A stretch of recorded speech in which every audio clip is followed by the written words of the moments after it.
大家好，我係中信國際電訊 CPC 嘅網絡安全顧問劉俊生。中信國際電訊 CPC 係一間一站式嘅 ICT 服務供應商。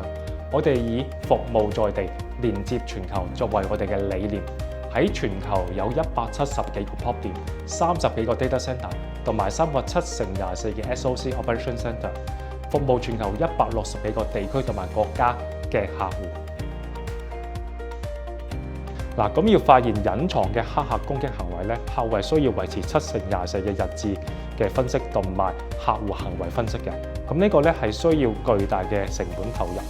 咁我哋 AI SOC 咧可以以標準嘅 SLA 同埋 SOW 為客戶提供安全分析服務，幫助客戶簡化管理、降低風險同埋減低成本。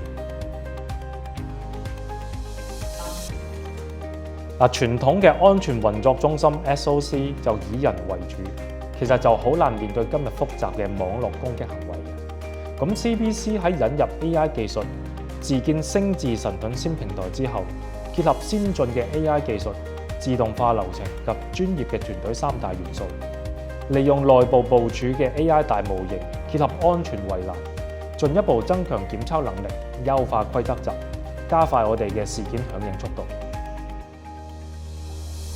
面對層出不窮嘅 AI 攻擊，我哋 CPC 嘅 AI SOC 服務可以1. 增強檢測能力，2. 優化規則集，3. 提升我哋嘅響應速度，4. 提供智能問答助手，同埋5. 提供安全事件嘅 dashboard。咁就一定係節省人手同埋加快我哋嘅響應速度啦。AI SOC 會接入客戶嘅日誌數據，自動分析威脅情報，包括 IOC、新聞報導、暗網動態、漏洞通告等。同時，利用整合咗 AI 大模型嘅星至神盾線平台，快速對比相關數據，例如客戶過往嘅安全告警、報告內容以及關鍵資產清單等，檢查是否有漏洞被利用同埋攻擊嘅行為。當有安全事件發生嘅時候咧，我哋嘅平台可以即時追溯事件嘅前因後果，同埋對比內部嘅日誌同埋外部嘅威脅情報，協助我哋嘅網絡安全專家作出全局嘅判斷。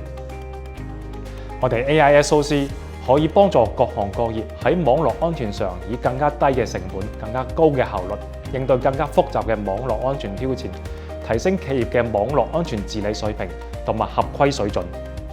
大家對我哋嘅 AI SOC 係咪都好有興趣呢？不妨聯絡我哋嘅安全專家，試下我哋嘅 POC 服務啊！多謝大家。